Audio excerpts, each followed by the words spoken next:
just taken the red 16 valve out of the garage, and we bought the black one, as we call Gumpert, the VR6 3.2 into the garage. We've got this much space to work in because over the coming weeks we're going to be changing the head gasket on this, but to do so we're going to have to take the engine out, and while it's out, as I said in the previous video, we might as well do loads of other things. So one of those jobs is going to be the chains, which, yeah, I'm going to need some help. First step, don't jack up your car. The first thing to do is to crack off the drive shaft nuts. These are really, really tight, so you want to do these while the car is still on the ground. Crikey. Whoa. Not giving though. I knew it was going to be tight because it's a drive shaft. So.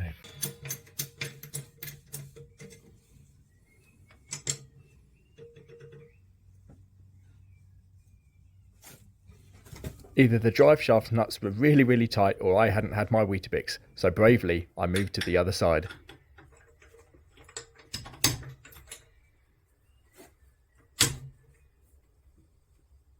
Let's go.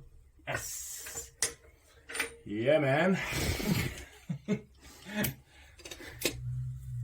After eventually managing to undo both drive shaft nuts, it's time to undo the wheel bolts. To jack up the car, I use my low entry jack and place it under the front engine mount and jack it from there. I find that is the easiest way to be able to get access to the rest of what I need to.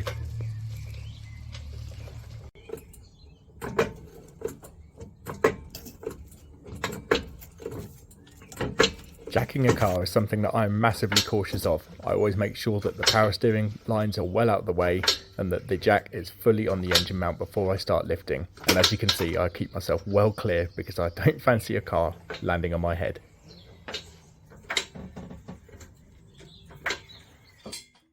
Now the car is safely jacked in the air, I put axle stands on either side of the subframe to keep it there.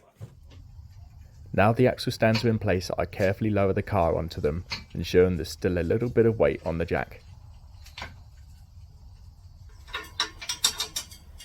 Cool. How to jack up your Mk2 Golf. Easy. The wife calls me clumsy. I can't think why. Good job, I'm a slim bloke.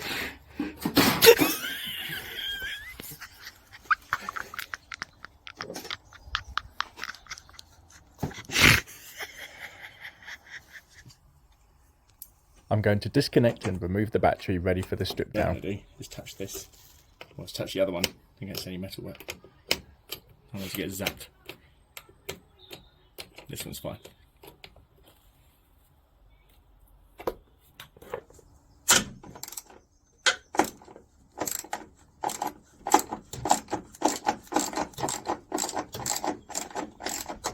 The battery clamp is removed and we put it in a labelled plastic bag.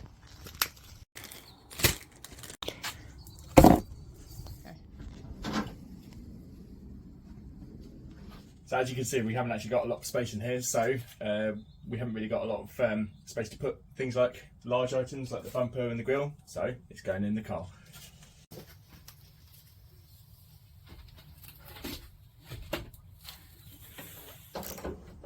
I'm now removing the front bumper. At this point it is imperative that you keep the engine supported, which I have done by keeping the jack on the front engine mount. Failing to support the engine leaves the engine suspended on two 13mm bolts on the cross member, which are probably rusty and will probably lead to an engine falling on your head. And yes, we did forget to unscrew the indicators.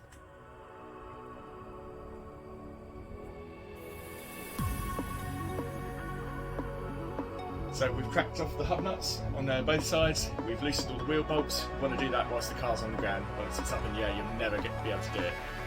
We've taken the front bumper off, taken out the battery, and now we've removed the slam panel.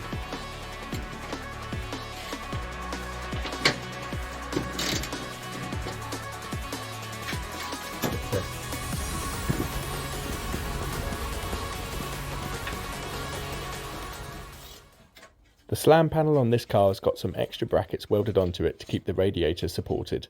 So I need to undo those additional bolts and the ones around the headlights to free the slam panel. And of course, bag up your bolts. With the bonnet cable undone, the slam panel can come off. In it goes.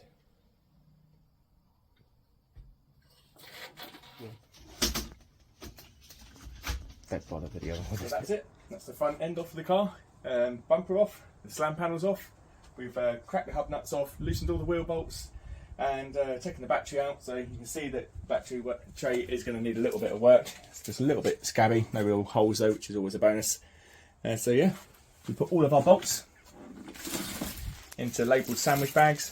So here you've got battery bracket bolts, bumper bolts, slam panel bolts. So yeah, we're going to be doing that for the whole conversion, all bolts and things like that, which come out, put them in individual sandwich bags so that everything is labelled and just really well organised. So yeah, didn't really put up much of a fight, even the hub nuts, which I was sweating a little bit about. Yeah, they did come undone eventually. So yeah, next time we'll be draining all the fluids out of the engine, taking the radiator off and doing some more. So we'll see you then.